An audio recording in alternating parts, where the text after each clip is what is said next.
कि पाकिस्तान सिर्फ चेहरा था, चीन लगातार पीछे से मदद कर रहा था। पाकिस्तान की 81% जरूरतें चीन पूरी करता है। सबसे बड़ी बात वो ये भी कहते हैं कि हमारे कई वेपन सिस्टम काम नहीं किए, इसे संबोधित करने की जरूरत है। तो क्वाइट ऑब्वियसली वो उन्होंने सही कहा है कि चाइना 81% हथियार उनके चाइना ओरिजिन के हैं। चाइना अपने हथियार फ्री में टेस्ट करवा रहा है यहाँ एडवांस्ड वेपन सिस्टम्स के बरखिलाफ। तो हमको ये देखना था कि हम क्या कर सकते हैं, इसके लिए अगले राउंड के लिए हमको बिल्कुल तैयार रहना होगा। तो बाकी छूट गई है, उनको हम एड्रेस करने वाले थे, लेकिन सीज फायर आ गया। लेकिन उन्होंने ये भी कहा कि हमने बड़े स्मार्टली ओपन एंडेड वॉर में नहीं फंसे और हमने जल्द से जल्द सीज फायर। देश वही सुपर पावर होता है जिसके पास सुपर वेपन्स होते हैं। तलवार होनी चाहिए म्यान में, इतनी तेज तलवार कि अगर ऐसे हिले तो दुश्मन कट छट जाए। आपने ये जो बात कही थी, कहते हैं ये B2 बॉम्बर्स भी जब वहां गए, पाकिस्तान के एयर स्पेस का इस्तेमाल रिफ्यूलिंग के लिए हुआ, पता नहीं हुआ कि नहीं हुआ, ऐसी बातें भी stupidity of the highest level है। एंड अगर उन्होंने मान लो ऐसा रूट लिया कि पाकिस्तानी एयर स्पेस यूज किया तो इंडियन एयर स्पेस भी तो यूज हुआ होगा। एकदम झूठ है ये बात, एकदम झूठ। ईरान के पास न्यूक्लियर वेपन्स नहीं है आज की तारीख में। आप ये सोचिए कि जिस दिन ईरान के पास न्यूक्लियर वेपन्स होंगे, कश्मीर में फिर से वो तंजीमें खड़ी कर सकता है। क्या कनेक्शन निकाला है भाई, क्या बकवास निकाली है ईरान एंड कश्मीर। एडिटर दिखा दो इनको वो पर्टिकुलर आर्टिकल जो बताता है कैसे सऊदी अरेबिया फंड कर रहा है टेररिज्म कश्मीर में। ये लोग इतने ज्यादा ऑब्सेस्ड हैं पाकिस्तान के साथ कि रिपोर्टिंग वगैरह सब भूल जाते हैं। आप इस पर्टिकुलर वीडियो में ही देख लीजिए, अराउंड आधे घंटे का है, कितनी बार इन्होंने पाकिस्तान का नाम लिया है। आप भूल ही जाओगे वो देख के कि कवरेज चल रही है इजराइल ईरान वॉर की। पाकिस्तान पाकिस्तान पाकिस्तान पाकिस्तान पाकिस्तान पाकिस्तान पाकिस्तान पाकिस्तान पाकिस्तान पाकिस्तान पाकिस्तान पाकिस्तान पाकिस्तान पाकिस्तान पाकिस्तान पाकिस्तान पाकिस्तान पाकिस्तान पाकिस्तानी पाकिस्तान पाकिस्तान पाकिस्तान पाकिस्तान पाकिस्तान पाकिस्तान पाकिस्तान पाकिस्तान पाकिस्तान पाकिस्तान पाकिस्तान पाकिस्तान पाकिस्तान। मैं सही बता रहा हूँ, ये आदमी जो भी कुछ बोलता है ना ज्यादातर तो झूठ ही होता है। ज्यादा हमें मेहनत भी नहीं लगी क्योंकि ये बोलते इतने सारे झूठ है। कोई प्रूफ है आपके पास? कुछ भी बोल देते हो यार तुमको मतलब कोई कॉन्सिक्वेंसेस की फिक्र नहीं रहती क्या? अपनी जबान पर ना लगाम रखा करो, थोड़ा गौरव आ रहा है। वैसे तुम ऑलरेडी इतनी प्रॉब्लम क्रिएट कर चुके हो इंडिया के लिए, है ना, in India's relationship with Iran. लाना तो तुम देश। ईरान किसको टारगेट कर रहा है? ईरान वहां टारगेट कर रहा है जहां पे पेशेंट है, अस्पताल है। जब इजराइल 40 से ऊपर हॉस्पिटल्स को गाजा में टारगेट कर चुका है और जब वहां पे ईरान में भी वो हॉस्पिटल्स और एम्बुलेंसेस को टारगेट कर रहा था, तब आप कहां थे? वहां पे जैसे वो औरतों बच्चों को चुन चुन कर मारता है, लोगों को भूख से मार रहा है, तब आप सब लोग कहां थे? अब तुम्हारी जाग गई, अंदर की इनर आत्मा जाग गई। अब तक कहां थे जब उनका प्रोपेगेंडा करते थे तुम लोग? हैं ब्लडी वॉरमॉन्गर एंड हाफ। शर्म आनी चाहिए, ऐसे इंसिडेंट पे हंस रहे हो तुम। अगर यहाँ पे रिकॉर्ड कर रहे हो, एकदम से बम फूट गया फिर तुम लोग को ना बिल्कुल भी शर्म नहीं है। तुम क्या इमेज दिखा रहे हो पूरी दुनिया को हमारे देश के बारे में? एकदम ना हार्टलेस क्लाउन्स है ये लोग, इनमें बिल्कुल भी हमदर्दी नहीं है। एक नंबर के जोकर लोग हैं। अमेरिका के लिए जासूसी करता पकड़ा गया पाकिस्तान। क्या बोलो यार इन लोगों का, क्या बोलो। इनको पाकिस्तान को तो हर कॉन्वर्सेशन में लाना ही है ना, नहीं तो लोग देखेंगे कैसे, रेलेवेंट कैसे बनाएंगे चीजों को। ध्वस्त कर दिया है, चकनाचूर कर दिया है। अब इन लोगों के पास और कोई चारा नहीं है, ऊपर से मौत बरसेगी। पूरी दुनिया ना हमारा मजाक ही उड़ाती है। अब मतलब क्या बोले, बरसात हो ना, तुम लोग रहे हो झूठ और मिस इन्फॉर्मेशन फैला रहे हो इतना ज्यादा, इतना साया मंडरा रहा है। तो अब इस बात से पाकिस्तान में हड़बड़ी मची हुई है कि ईरान का तो हो रहा है, वो हो रहा है, हमारा अगला नंबर है क्या? कहां से ये न्यूज लगती है यार? ऐसा लगता है बस तीन ना लड़के लोग आपस में they are having a good time. वाह यार क्या प्रेडिक्शन दिया गौरव आर्या, क्या मतलब मजा आ गया यार। देश को बताइए कि पाकिस्तान गाजा नहीं है और आप इजराइल नहीं है। देश की प्रतिष्ठा आपने मिट्टी में मिला दी। आपका प्रवक्ता कह रहा है टेलीविजन चैनल में बैठ के, हमने तो कोई लड़ाई की नहीं, हमारा युद्ध कहां हुआ? और सारे टेलीविजन चैनल आपके इस्लामाबाद पे कब्जा कर चुके हैं। क्या मजाक आपने इस मुल्क को बना दिया है। नहीं, यहां सिर्फ एक बात की नोटिस है, वो कुछ मीडिया में आया है कि रफाल और एक और जहाज हमारा मार गिराया गया है। सारी खबरें इसी पर केंद्रित है। CNN हो, वाशिंगटन पोस्ट हो, राइटर हो, सब सिर्फ एक चीज हमारी दिखा रहे हैं। आप जिसको छुपाना चाह रहे हैं, छुपेगी है ही नहीं, छुपी है ही नहीं। सारे पश्चिम में सिर्फ ये बात हो रही है, हम खुद ही तय कर रहे हैं। लेकिन अब इसमें भारत का कोई रुख ही नहीं है सामने। भारत का रुख ये है कि आप जो ट्रोल पाल रखे हैं आपने, उनसे आप अपने विदेश सचिव को गालियां दिलवा रहे हो। मतलब इतनी शर्मनाक सरकार है कि उस पर एक अक्षर नहीं बोली। क्या देश आपने बना लिया? ऐसे गुंडे के खिलाफ कार्रवाई क्यों नहीं की? हमारे प्रधानमंत्री जी ने मजाक बना लिया है महाभारत, और फिर उससे जुड़ी हुई कहानियां आ रही हैं। कैसे उसको खंडित किया जाए? कैसे कोई भारतीय सच का सामना पश्चिम में हो तो कैसे करे, बताइए। ये एक तो आप देश के साथ मीडिया के जरिए जो झूठ बोलते बुलवाते हैं, उसने हमारी नई समस्याएं पैदा कर दी। ईरान के विदेश मंत्री के बारे में एक चैनल जो है वहां पे एक लफंगा बैठ के उल्टी सीधी बात कर रहा है। सिवाय रफाल हमारा गिरने के बारे में चर्चा के अलावा कोई चर्चा नहीं। चंद सेकंड के बाद चलते हैं वीडियो के बकिए से की तरफ।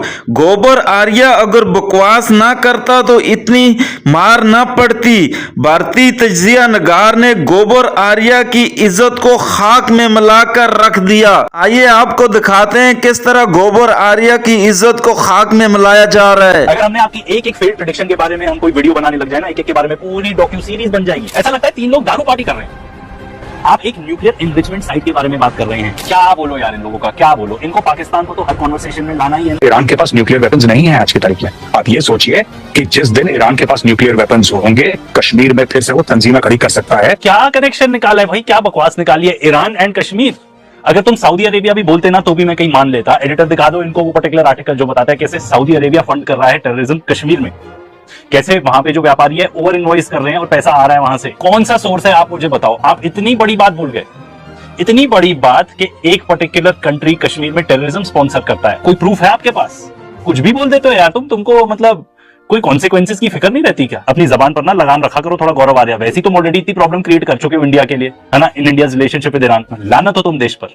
आपने ये जो बात कही थी, कहते हैं ये B2 बॉम्बर्स भी जब वहां गए, पाकिस्तान के एयर स्पेस का इस्तेमाल रिफ्यूलिंग के लिए हुआ, पता नहीं हुआ कि नहीं हुआ, ऐसी बातें भी चल रही हैं। आप क्या बता रहे हो यहाँ पे कि जो B2 बॉम्बर्स थे इन्होंने पाकिस्तानी एयर स्पेस का यूज किया?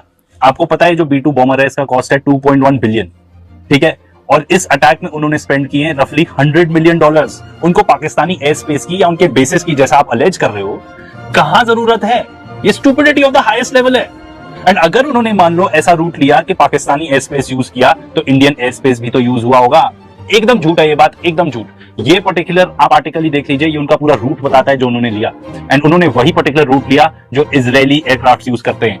पाकिस्तानी एयर स्पेस करने क्या वो आगे से जाएंगे फिर यू टर्न घूम के आएंगे? इस एयरक्राफ्ट को उड़ाने का ही खर्चा इतना ज्यादा है। और आपको एक बात और बता दो, ये लोग इतने ज्यादा ऑब्सेस्ड हैं पाकिस्तान के साथ कि रिपोर्टिंग वगैरह सब भूल जाते हैं। आप इस पर्टिकुलर वीडियो में ही देख लीजिए, अराउंड आधे घंटे का है, कितनी बार इन्होंने पाकिस्तान का नाम लिया है। आप भूल ही जाओगे वो देख के कि कवरेज चल रही है इजराइल ईरान वॉर की, बात करे जा रहे हैं पाकिस्तान की।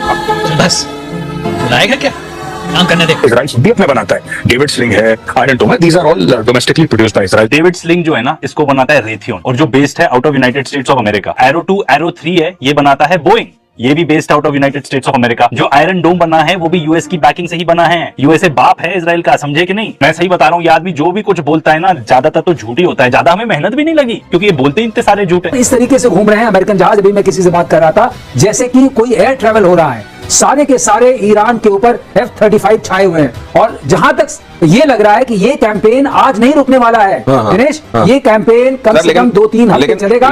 और जब तक ये शक्ति खत्म नहीं होती इनको बनाने की, तब तक इजराइल मारता ही रहेगा। बहुत बड़ी बात कह रहे हैं बीके श्रीवास्तव, इजराइल मारता ही रहेगा जैसे आप पाद मारते ही रहोगे। सीज फायर हो गया भैया, सीज फायर। हम तो बहुत खुश हैं, आप लोग शायद ना हो क्योंकि आपको स्टूडियो पे ऐसा ढोंगी काम करने को ना मिले। यू शुड नो बेटर, आप तो एयर वाइस मार्शल थे ना इंडियन एयरफोर्स में। ईरान ने इजराइल पर जबरदस्त अटैक किया, इजराइल के 4 शहरों पर 30 मिसाइलों से हमला। यार ये कौन आदमी है यार, एकदम कार्टून की तरह, मिकी माउस की तरह बिहेव करता है यार, ये कौन है? और साइरेंस क्यों यूज कर रहे हो भाई? गवर्नमेंट ऑफ इंडिया का नोटिफिकेशन भूल गए क्या? बम चाहे वहां फटे यहाँ फटे, ठीक है, खौफ उतना ही होता है। ये देख लीजिए सब लोग यहाँ पे कि इजराइल किस चीज को टारगेट कर रहा है। इजराइल टारगेट कर रहा है जहां पे हथियार बनते हैं, और ईरान किसको टारगेट कर रहा है? ईरान वहां टारगेट कर रहा है जहां पे पेशेंट है, अस्पताल है। ठीक है, उन्होंने अटैक किया हॉस्पिटल को, बिल्कुल। उन्होंने साथ में ये भी बताया कि वहां पे ऑलरेडी शिफ्ट हो चुके थे इजराइल के काफी आर्मी के हेडक्वार्टर्स, वहां से काफी प्लानिंग होती थी। ये कितना सही है या नहीं ये हमें नहीं पता, पर हम ये जरूर जानते हैं कि जब इजराइल 40 से ऊपर हॉस्पिटल्स को गाजा में टारगेट कर चुका है, और जब वहां पे ईरान में भी वो हॉस्पिटल्स और एम्बुलेंसेस को टारगेट कर रहा था, तब आप कहां थे? वहां पे जैसे वो औरतों बच्चों को चुन चुन कर मारता है, लोगों को भूख से मार रहा है, तब आप सब लोग कहां थे? अब तुम्हारी जाग गई, अंदर की इनर आत्मा जाग गई। अब देखना था कि हम क्या कर सकते हैं। इसके लिए अगले राउंड के लिए हमको बिल्कुल तैयार रहना होगा। उन्होंने ये भी बताया कि भाई 21 टारगेट्स थी टेरर, हमने केवल 9 एड्रेस करी थी, तो बाकी छूट गई हैं, उनको हम एड्रेस करने वाले थे लेकिन सीज फायर आ गया। लेकिन उन्होंने ये भी कहा कि हमने बड़े स्मार्टली ओपन एंडेड वॉर में नहीं फंसे, जल्द सीज फायर कर दिया। मेरा सिर्फ कहना है कि 1-2 दिन और भी चल जाता तो कोई नो हेवन और would have fallen, you know, और अच्छा नुकसान हो जाता, क्योंकि हमने बिल्कुल एयर डोमिनेंस गेन कर ली थी। हमारा टोटल एयर सुपीरियरिटी थी over the skies of Pakistan. तो अच्छी तरह से जो बची खुची टारगेट्स थी उनको भी ठोक लेना था 2 दिन तक या 3 दिन तक। चलिए, राहुल गांधी की बात को आप गंभीरता से नहीं लेना चाहते हैं, मगर डिप्टी सेना प्रमुख जो बात कह रहे हैं क्या उनकी बात को सुना जाएगा? वो ये भी कहते हैं कि टर्की ने लगातार पाकिस्तान को मदद दी। उन्होंने ये भी कहा कि हमें एक बेहतर एयर डिफेंस सिस्टम की जरूरत है, क्योंकि हमें अपनी आबादी को बचाना है। याद कीजिएगा, ऑपरेशन सिंदूर के पहले ही दिन पूंछ में पाकिस्तान गोलाबारी करता है, हमारे 20 नागरिक मारे जाते हैं, छोटे छोटे बच्चों को वो आतंकवादी देश मार देता है। क्या डिप्टी सेना प्रमुख की इस बात को सुना जाएगा? सुनिए उन्होंने क्या कहा। Turkey also played a very important role in providing the support that is other with train important talks were going on that your senators did take as the other Iron Dome। विदेश जाते हैं, ये सवाल बार बार उठ रहा है दोस्तों, याद कीजिएगा। सीडीएस जनरल अनिल चौहान विदेश जाते हैं और वहां से वो इंटरव्यू में कई अहम बातें करते हैं हमारे फाइटर जेट्स के बारे में। मगर उस पर कोई बहस नहीं है, क्योंकि उस पर चर्चा करना यानी कि देश के साथ गद्दारी। हालांकि यह बात सेना नहीं कहती है, यह बात सिर्फ और सिर्फ भारतीय जनता पार्टी कहती है। और सबसे बड़ी बात, हमारी डिलीवरी सिस्टम पर लगातार हमारे सेना के वरिष्ठ अधिकारी सवाल उठा रहे हैं। इस देश में लाल फीताशाही ब्यूरोक्रेसी की वजह से जो नुकसान इस देश को हो रहा है उस पर सवाल उठा रहे हैं। मगर क्या भारतीय जनता पार्टी सरकार की कान में जू रेंग रही है? बिल्कुल नहीं। याद कीजिएगा वायुसेना प्रमुख अमरप्रीत सिंह ने क्या कहा था आपकी स्क्रीन पर। भारतीय air chief marshal Amarpreet Singh ने भारत की डिफेंस डिलीवरी सिस्टम की धीमी गति पर चिंता जताई है। उन्होंने कहा कि पिछले कई सालों में कोई बड़ा प्रोजेक्ट समय पर पूरा नहीं हुआ है। वे कहते हैं कि जब भी कोई कॉन्ट्रैक्ट साइन होता है तो पहले से ही पता होता है कि समय पर चीजें नहीं मिलेंगी, लेकिन फिर भी ऐसे वादे किए जाते हैं। उन्होंने खास तौर से HAL से बनने वाले तेजस MK-1A लड़ाकू विमान की देरी का उदाहरण दिया। उन्होंने पूछा कि ऐसे वादे क्यों किए जाएं जो पूरे ना हो सके।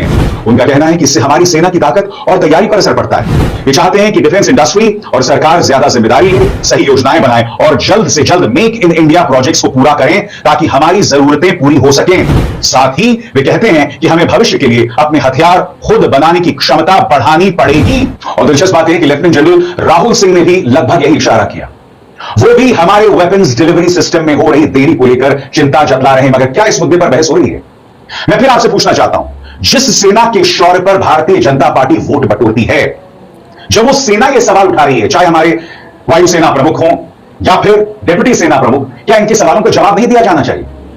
अब मैं आपको बताता हूं कि लेफ्टिनेंट जनरल राहुल सिंह ने कहा क्या, गौर किया जाए। Lieutenant general Rahul R Singh ने कहा कि एक और बड़ा सबक यह मिला कि हमारे पास मजबूत और सुरक्षित सप्लाई चेन होनी चाहिए। उन्होंने इसे सेना के नजरिए से समझाते हुए कहा कि जो उपकरण हमें इस साल जनवरी या पिछले साल अक्टूबर नवंबर तक मिल जाने चाहिए थे, वो वक्त पर नहीं पहुंच सके। उन्होंने बताया, मैंने ड्रोन बनाने वाली कंपनियों को बुलाया था और पूछा था कि कितने लोग तय सीमा पर उपकरण दे सकते हैं, तो कई लोगों ने हाथ उठाए। लेकिन एक हफ्ते बाद जब फिर से बात हुई तब कुछ भी सामने नहीं आया। उन्होंने कहा कि इसकी सबसे बड़ी वजह यह है कि हमारी सप्लाई चेन अभी भी बहुत हद तक दूसरे देशों पर निर्भर है। अगर ये सारे उपकरण हमारे पास समय पर पहुंच जाते तो शायद कहानी थोड़ी अलग होती। इसीलिए हमें इस पर कहां थे जब उनका प्रोपेगेंडा करते थे तुम लोग? हैं ब्लडी वॉरमॉन्गर एंड हाफ। कहां पे F-22 है, कहां पे F-35 है, पूरा का पूरा जो है मामला अमेरिका का रेडी है। जब पता लगेगा कि अब पानी नाक से ऊपर चला गया है, America will enter the war. Editor मुझे भी दिखा दो यार, मैं जा रहा हूं, ऐसे हेलीकॉप्टर निकलने चाहिए यूं, यहां से एयरक्राफ्ट आना चाहिए यूं। मैं तो बोल रहा हूं भाई, ये न्यूज है या ये क्या कोई पैरोडी शो बना रखा है इन्होंने? है क्या मतलब करते हो आप लोग? हैं बोला क्या था इसने, मैं तो वही भूल गया, मैं तो ग्राफिक्स में कूद गया, फिर से सुनना पड़ेगा। आपने ये तो बिल्कुल बोला सही कि America will enter the war, पर साथ ही साथ उसके बाद सीज फायर भी हो गया। अब लेट अस होप कि चीजें वापस शुरू ना हो जाएं, पर ये क्लियरली बताता है कि भाई यूएसए एंटर नहीं करना चाहता था फुल फ्लेजेड वॉर। इजराइल ने भी बहुत ब्लीड किया है, बहुत नुकसान हुआ है, सब चाहते थे सीज फायर। और थोड़ा ये भी तो बताओ कि यूएसए कैसे येमेन को नहीं हरा पाया, उसमें तो हमने पूरा वीडियो बनाया है, तुम भी देख लेना, थोड़ी बुद्धि आ जाएगी, पता रहेगा कि भाई फैक्ट्स क्या है। थोड़े फैक्ट्स ही बता देना प्रोपेगेंडा फैलाने के बजाय। हैं फिर सडनली आप देख रहे हैं कि विदेश में जो उनका क्राउन प्रिंस है, उनका बेटा रजा पहलवी का, वो आ रहा है और उसने कल परसों वीडियो रिलीज करा है फारसी में अपने लोगों को बोलते हुए कि इस इस्लामिस्ट रजीम को निकाल के फेंक दो, ये किसी काम की नहीं है, उठो। तो अब वहां पे विद्रोह के लिए बोला जा रहा है कि सड़क पे आ जाओ। रेजिम चेंज तो वो चाहते थे, कोई इसमें डाउट ही नहीं है, पर हुआ क्या? उसका उल्टा ही हुआ। इनफैक्ट अभी तो चांसेस हैं कि रेजिम चेंज इजराइल में या यूएसए में ही ना हो जाए। प्रोटेस्ट तो वहां पे हो रही हैं, और ये देख लो ईरान के प्रेसिडेंट जाके वहां पे पूरी जो भीड़ है उनके साथ इन्वॉल्व हो रहे हैं। ऐसा कहां देखा है आपने? और भाई एक और बात, अगर कोई देश एकदम पैलेस्टीनियन कॉज के साथ खड़ा है, फुल फ्लेजेड एक्शन लेता है पूरी दुनिया में, तो सबसे बड़ा वो देश ईरान ही है। पूरी दुनिया जानती है कि नेतन्याहू कैसा वॉर क्रिमिनल है, कैसा दानव, राक्षस है, साइकोपैथ, जो भी वर्ड आप यूज करना चाहते हो उसके लिए यूज कर लो, उसके लिए कम है। अगर वो जाके बोल रहा है people of Iran rise up, regime change करो, इनको हटाओ, घंटा कोई सुनने वाला है ऐसे वॉर क्रिमिनल की? क्या बकवास करते हो। जैसे सिमिलरली जैसे तुम भी बकवास ही करते हो ना गौरव, तुम्हारी कौन सुनने वाला है? लोग तो एंटरटेनमेंट के लिए देखते हैं तुम्हें। वहां के जो टीवी न्यूज एंकर हैं वो तो शुक्र कर रही होंगी कि नहीं हैक कर लो, यहां तक ठीक है, वो मत करना जो बीते दिनों किया था। नहीं तो आपको बता दे, वो इस इंसिडेंट को रेफर कर रहे हैं।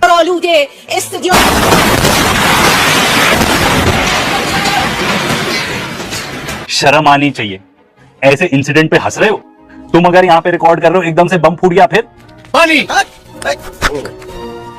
पानी पानी, तुम लोग को ना बिल्कुल भी शर्म नहीं है। तुम क्या इमेज दिखा रहे हो पूरी दुनिया को हमारे देश के बारे में? अर्नब भी इसका मजाक उड़ा रहा था। एकदम ना हार्टलेस क्लाउन्स है ये लोग, इनमें बिल्कुल भी हमदर्दी नहीं है, एक नंबर के जोकर लोग हैं और डिसग्रेस है टू ह्यूमैनिटी, और इस कंट्री के लिए भी डिसग्रेस है, मैं बता दे रहा हूं। क्योंकि कोई भी जाके अगर नेशनल टेलीविजन पे जाके ऐसी बातें कर सकता है ना, खाली है। एंड मुझे तो बहुत अफसोस होता है बताने में कि ये जो यहाँ पे साथ में खड़े हैं इनके, ये रिटायर्ड एयर वाइस मार्शल है हमारे इंडियन एयरफोर्स के सर। नहीं दोस्तों, 1 खरब रुपए से ज्यादा के भारत ने हथियारों का ऑर्डर दे दिया है। तकरीबन 12.5 अरब का ये पूरा खेल है। 30,000 करोड़ के quick reaction surface to air missile, ये चलते चलते चलते उनको ट्रैक कर सकता है, इसलिए उसको quick reaction surface to air missile बोलते हैं। रुका तब तक लॉक हो चुका है, फायर करा वापस मूव करा, टारगेट बूम बिल्कुल इसके सामने। यानी कि उसका एरिया ऑफ कवरेज इतना ज्यादा बढ़ गया कि आसपास कुछ होगा उसको भी लेके ये खत्म कर देगा एकदम। अगर 6 हवाई जहाज आते हैं तो 6 के 6 हवाई जहाजों को एक साथ ट्रैक करके एक साथ ये शूट डाउन कर सकता है। कि आज की तारीख में जो ड्रोन बन रहे हैं इंडिया में असेंबल हो रहे हैं। भाई हमारे पास एक अपना सिस्टम होना चाहिए, हम बाहर किसी पे भी डिपेंड नहीं कर सकते, वो मित्र देश ही क्यों ना हो। और जब आप पाकिस्तान से अगली बार लड़ेंगे ध्यान रखिएगा कि पाकिस्तान अकेला नहीं है, साथ में चाइना भी है, साथ में तुर्की भी है, और हो सकता है ईरान बैक एंड पे मदद कर रहा हो। कितने भी गले मिले भारत आके हो। खबर, पाकिस्तान घुस गई भारतीय सेना। यहाँ पर जमातों की आवाज सुनाई दे रही है काफी। लाइट कम कर लीजिए, लाइट कम कर लीजिए। फ्रेश पाक ड्रोन अटैक इन सांबा। ये यूट्यूब वाले वीडियो पुराने 100 साल पुराने वीडियो निकाल के चला देते हैं, कहते हैं कि कल दुनिया खत्म होने वाली है, कुछ भी झूठ फैलाते हैं दोस्तों। एक बार नेवी बीच में आके कराची पोर्ट पे आग लगा दे, मजा आ जाएगा। Set fire to the Karachi port, आग लगा दो कराची में, फूंक डालो पूरे शहर। A coup against Asim Munir himself. Pakistan literally in disarray. इतनी बड़ी झूठ आपसे जरा समझ लो, क्योंकि मैं एक पिक्चर आई थी बाहुबली, उसमें बाद में जब पिक्चर निकले तो उसमें एक प्रश्न होता था कटप्पा ने बाहुबली को क्यों मारा। ये मैं जरा समझना चाहता हूं कि ये जो कटप्पा हैं ये क्यों मानते हैं, जिनको बार बार बेइज्जत किया जाता है। मतलब as a country we feel आप कुछ कर लिया, आप 500 आज मैं भी इसके लिए तैयार हूं कि 500 रुपए का लीटर पेट्रोल आएगा तो देंगे 500 लीटर, लेकिन बोलिए तो आपके मुंह से चूने ही निकली अमेरिका और चीन के लिए, आपने नाम नहीं लिया। आप क्यों ये ऐसा कर रहे हैं? ये कटप्पा ने बाहुबली को क्यों मारा? कौन कटप्पा कौन बाहुबली? मोदी जी बताइए आपने क्यों वॉर, आपने इतने खराब टर्म्स में थर्ड पार्टी नेगोशिएटर, हिम्मत कैसे है ट्रम्प साहब की हमारे अंदरूनी मामलों में बातचीत करने के लिए? मैं थोड़ा इस पे आपकी एक वो प्रश्न ले लूं, और ओवरऑल प्रश्न तो पूछना ही पड़ेगा शीतल जी। देखिए, इस मामले में जो सबसे सीरियस कैजुअलिटी हुई है, इस बात के तो खैर कोई बात ही नहीं, जो कि आपने कह ही दिया कि मोदी जी के मुंह से अमेरिका और चीन नामक शब्द जो है इन मामलों में एकदम गायब रहता है। गलवां वाली घटना हुई थी उस समय और उसके पहले भी लगातार गायब है वो। पाकिस्तान का नाम लिया, ये मैं उनके साहस की दाद देना चाहूंगा कि पाकिस्तान का नाम उन्होंने लिया।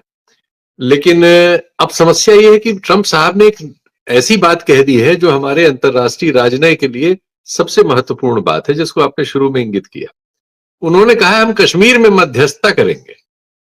भारत ने बहुत सामर्थ्य से 1971 में यह स्थिति प्राप्त की थी शिमला समझौते के जरिए कि हमारे और पाकिस्तान के बीच जो भी मामला है वो हम आपस में तय करेंगे, इसमें कोई मध्यस्थ और बाहरी पंच नहीं आएगा। यानी वो बिल्लियों की लड़ाई में बंदर कोई नहीं आएगा और दोनों की रोटी खा जाए। लेकिन यहां डायरेक्ट कहा जा रहा है, नाम लेके कहा जा रहा है, उल्लेख हो रहा है, और हमारा पूरा जो विमर्श है जिसको इसका उत्तर देना चाहिए कि भाई ये क्या आपको हमने कहा इसमें शामिल किया है, आप क्यों हमारी चीज तय करेंगे? हमारे अंदर बायलेटरल हमारा अपना समझौता है, कोई बात होगी तो हम खुद तय करेंगे, हम खुद ही तय कर रहे हैं। लेकिन अब इसमें भारत का कोई रुख ही नहीं है सामने। भारत का रुख ये है कि आप जो ट्रोल पाल रखे हैं आपने, उनसे आप अपने विदेश सचिव को गालियां दिलवा रहे हैं, उसकी लड़की को। मतलब इतनी शर्मनाक सरकार है कि उस पर एक अक्षर नहीं बोली, उस पर आईएएस एसोसिएशन बोलती है, और उस अफसर को भी सामने आके इनको बेइज्जत करना चाहिए। वो बेचारा नौकरी कर रहा है, जो सरकार की राय है वो राय प्रकट कर रहा है प्रेस कॉन्फ्रेंस में, इसके लिए उसकी लड़की, उसकी बीवी, उसके बच्चों, उसके बहू को गाली दी जाएगी, उसकी बहन को। क्या देश आपने बना लिया? ऐसे गुंडे के खिलाफ कार्रवाई क्यों नहीं की? हमारे प्रधानमंत्री जी ने मजाक बना लिया है। महाभारत सीरियल के पीछे से जैसे आवाज आती है, 2 दिन प्रैक्टिस करके आवाज पीछे से 22 मिनट दे रहे हैं, वॉइस ओवर कर रहे हैं। ये वॉइस ओवर का सवाल है। देश की प्रतिष्ठा आपने मिट्टी में मिला दी। आपका प्रवक्ता कह रहा है टेलीविजन चैनल में बैठ के, हमने तो कोई लड़ाई की नहीं, हमारा युद्ध कहां हुआ, हम तो टेररिस्ट ठिकानों पे हमला करके अपने घर में बैठे, और सारे टेलीविजन चैनल आपके इस्लामाबाद पे कब्जा कर चुके हैं। क्या मजाक आपने इस मुल्क को बना दिया है। हम लोग वेस्ट में यहां आए हैं, हम नोटिस में ही नहीं है। इतनी बड़ी घटना यहाँ की नोटिस नहीं है। सिर्फ एक बात की नोटिस है, वो कुछ मीडिया में आया है कि रफाल और एक और जहाज हमारा मार गिराया गया है। हमारे वाइस आर्मी चीफ ने हमारी इज्जत खाक में मिला दी। गोबर आर्या भी आखिरकार पाकिस्तान की मार को मान गया। भारतीय तजिया नगार ने गोबर आर्या की इज्जत को खाक में मिला दिया। ये हर वक्त पाकिस्तान के पीछे पड़ा रहता है, इसकी अपनी औकात क्या है। अब हमें समझ जाना चाहिए, पाकिस्तान फ़लस्तीन नहीं है। हमारी फौज सिर्फ फिल्मों में ही पाकिस्तान को हरा सकती है। दुनिया हमारा मजाक उड़ा रही है, मुंह दिखाने के काबिल नहीं छोड़ा। आज के लिए इतना ही। अगर मजीद इस तरह की रिएक्शन वीडियो देखनी है तो हमारे चैनल आदि न्यूज़ को सब्सक्राइब कर लें। वीडियो पसंद आई हो तो वीडियो को लाइक और दोस्तों के साथ शेयर ज़रूर कर लीजिएगा।